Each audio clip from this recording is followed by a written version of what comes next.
নাটকীয় জয়ে শেষ ১৬ই পর্তুগাল, বিদায় ক্রোয়েশিয়া। শুধু আর্জেন্টিনা ব্রাজিল নিয়ে পড়ে থাকলে হবে না, উদ্ভাবনে মনোযোগ দিতে হবে, বললেন মির্জা ফখরুল। আসুন আমরা বাংলাদেশকে বেহেশত বানাই, বললেন গয়েশ্বর। আওয়ামী লীগের উপদেষ্টা বিএনপিতে যোগ দিয়ে বললেন, আমি ছোটবেলা থেকেই বিএনপি। স্বর্ণের দামে ফের বড় লাভ। দেশের ৯ অঞ্চলে ঝড় বৃষ্টির পূর্বাভাস। জনসম্মুখে আয়াতুল্লাহ আলী খামেনির কফিন উন্মোচন। দর্শক, শুনছিলেন দিনের খবরের প্রধান শিরোনাম, এবার বিস্তারিত। তার আগে আমাদের ইউটিউব চ্যানেল সাবস্ক্রাইব করুন এবং সব খবর পেতে ফেসবুক পেজ ফলো করে রাখার পাশাপাশি ওয়েবসাইট ভিজিট করুন। নাটকীয়তায় ভরপুর ম্যাচে ক্রোয়েশিয়াকে ২-১ গোলে হারিয়ে বিশ্বকাপের শেষ ১৬ নিশ্চিত করেছে পর্তুগাল। টরেন্টোতে অনুষ্ঠিত রাউন্ড অফ 32 এর ম্যাচে প্রথমে ইভান পেরিসিচের গোলে এগিয়ে যায় ক্রোয়েশিয়া। তবে ভিএআর এর সহায়তায় পাওয়া পেনাল্টি থেকে গোল করে সমতা ফেরান ক্রিস্টিয়ানো রোনালদো। ম্যাচটি অতিরিক্ত সময়ের দিকে গড়ালেও যোগ করা সময়ের ৪র্থ মিনিটে রাফায়েল লেয়াওয়ের ক্রস থেকে বদলি খেলোয়াড় গনসালো রামোস হেডে জয়সূচক গোল করে পর্তুগালকে ২-১ ব্যবধানে এগিয়ে দেন। শেষ মুহূর্তে ক্রোয়েশিয়া গোল করলেও অফসাইডের কারণে সেটি বাতিল হয়। এই জয়ে শেষ ১৬য় জায়গা করে নিয়েছে পর্তুগাল। অন্যদিকে পরাজয়ের মধ্য দিয়ে শেষ হলো লুকা মদ্রিচের বিশ্বকাপ যাত্রা। শেষ ১৬য় পর্তুগালের প্রতিপক্ষ স্পেন।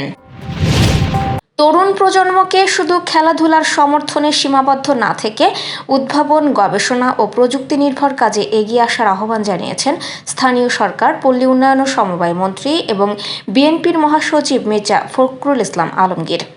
আজ সকালে ঠাকুরগাঁও সদর উপজেলার রায়পুর ইউনিয়নে উদ্ভাবক সলেমান আলী নির্মিত সলেমান সোলার সেচ পাম্পের উদ্বোধনী অনুষ্ঠানে প্রধান অতিথির বক্তব্যে তিনি এই আহ্বান জানান। মির্জা ফখরুল ইসলাম আলমগীর বলেন, শুধু আর্জেন্টিনা আর ব্রাজিল নিয়ে পড়ে থাকলে হবে না, তরুণদের উদ্ভাবন ও সৃজনশীলতার দিকে মনোযোগ দিতে হবে। সলেমান আলী যে কাজটি করে দেখিয়েছেন এটি সত্যি অভূতপূর্ব। তার এই উদ্ভাবন শুধু ব্যক্তিগত সাফল্য নয়, দেশের কৃষি ও অর্থনীতির জন্যও গুরুত্বপূর্ণ অবদান রাখবে। তিনি আরও বলেন, বর্তমান তরুণ প্রজন্মের সলেমান আলীর কাছ থেকে শেখার অনেক কিছু রয়েছে। তার মতো উদ্ভাবকরাই দেশের ভবিষ্যৎ গড়ে তুলবে। সলেমান আলীর উদ্ভাবনী কার্যক্রমের জন্য সরকারের পক্ষ থেকে সব ধরনের সহযোগিতারও আশ্বাস দেন তিনি। ঢাকা ৩ আসনের সংসদ সদস্য ও বিএনপির স্থায়ী কমিটির সদস্য গয়েশ্বর চন্দ্র রায় বলেছেন, নির্বাচনের আগে অনেকেই ভোটের মাধ্যমে মানুষকে বেহেশতের টিকিট দেখিয়েছিল, কিন্তু এখন তাদের খুঁজে পাওয়া যায় না। তাই সবাইকে দেশকে ভালোবেসে বাংলাদেশকেই বেহেশতে পরিণত করার আহ্বান জানান তিনি। কেরানীগঞ্জের জিনজিরা ঈদগাহ মাঠে উপজেলা দক্ষিণ শাখা বিএনপি আয়োজিত নাগরিক সমাবেশে প্রধান অতিথির বক্তব্যে তিনি এসব কথা বলেন। গয়েশ্বর বলেন, দেশের অনেক দুর্ভোগ মানুষের অসচেতনতার কারণেই তৈরি হয়, তাই সচেতনতা বৃদ্ধি এবং পরিকল্পিত নগর গড়ে তোলার ওপর গুরুত্ব দেন তিনি। একই সঙ্গে মাদকের বিরুদ্ধে জিরো টলারেন্স নীতির কথা জানিয়ে মাদক ব্যবসায়ীদের আইন শৃঙ্খলা বাহিনীর হাতে তুলে দেওয়ার আহ্বান জানান। তিনি আরও বলেন, সমাজের সব সমস্যা শুধু প্রশাসনের পক্ষে সমাধান করা সম্ভব নয়, জবাবদিহি নিশ্চিত করতে জনগণকে দায়িত্বশীল ভূমিকা পালন করতে হবে। নরসিংদী জেলা আওয়ামী লীগের উপদেষ্টা মণ্ডলীর সদস্য ও রায়পুরা উপজেলার আলীপুরা ইউনিয়ন পরিষদের ৩ বারের সাবেক চেয়ারম্যান আলী আহমেদ দুলু বিএনপিতে যোগদানের ঘোষণা দিয়েছেন।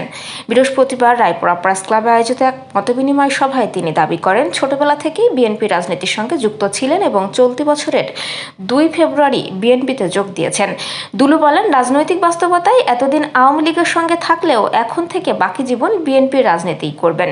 তবে তার এ দাবির সঙ্গে একমত নয় জেলা বিএনপির সভাপতি খায়রুল কবির বলেন, দুলু শুধু বিএনপিতে যোগদানের আগ্রহ প্রকাশ করেছিলেন। অন্যদিকে উপজেলা বিএনপির নেতারাও জানান, তার যোগদানের বিষয়ে তারা অবগত নন এবং দলীয়ভাবে এমন কোনো সিদ্ধান্ত হয়নি। দেশের বাজারে আবারও স্বর্ণের দাম বাড়িয়েছে বাংলাদেশ জুয়েলার্স অ্যাসোসিয়েশন। একদিনের ব্যবধানে নতুন করে প্রতি ভরিতে ৪,৩৭৪ টাকা বৃদ্ধি করে ২২ ক্যারেট স্বর্ণের নতুন দাম ভ্যাট সহ ২,২৮,৫৫৬ টাকা নির্ধারণ করা হয়েছে। আজ সকালে এক বিজ্ঞপ্তিতে এই সিদ্ধান্তের কথা জানায় বাজুস এবং নতুন মূল্য তালিকা সকাল ১০টা থেকেই কার্যকর হয়েছে।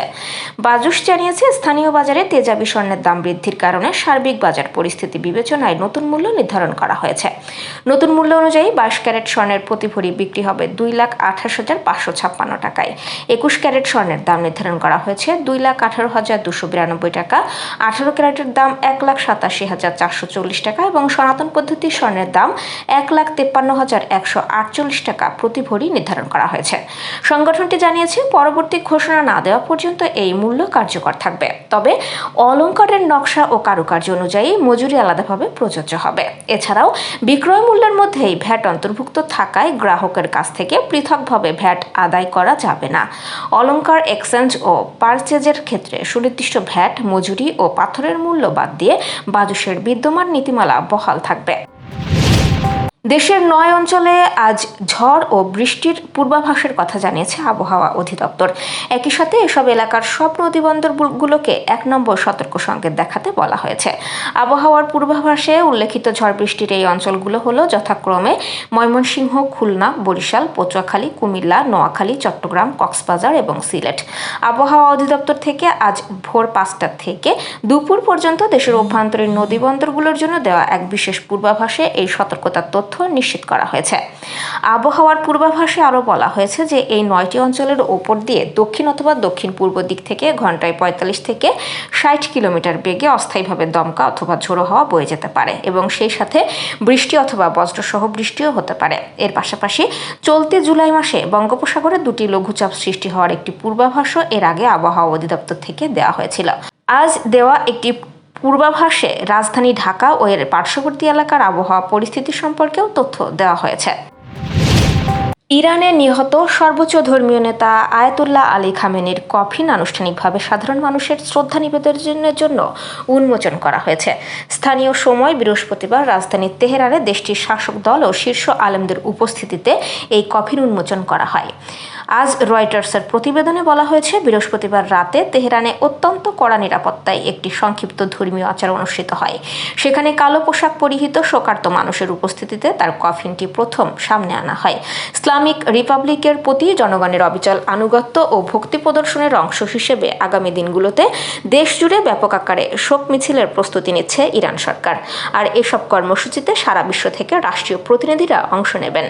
চলতি বছরের 28 ফেব্রুয়ারি মার্কিন ইসরায়েলি বিমান হামলায় 86 বছর বয়সী আলী খামেনি নিহত হন।